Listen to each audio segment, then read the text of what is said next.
নমস্কার। এখন আমার নিবেদন গৌরী ধর্মপালের লেখা অবিল্লি। অবিল্লি বিল্লি উঠে কোথায় চললি?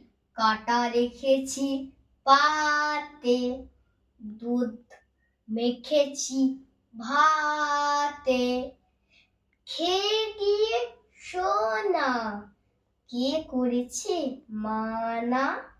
আয়না কাছে লক্ষ্মী, খাবে মাছের চক্কি। বাবু হয়ে বস না, আস্তে কাটা চুষ না। অত কিসের তাড়া, আছে কি তোর পড়া? পাত্রীর চর্চা মোছা, কলে গিয়ে আচা। ও কি রে, এটা মুখেই চললি? অবিল্লি বিল্লি। নমস্কার।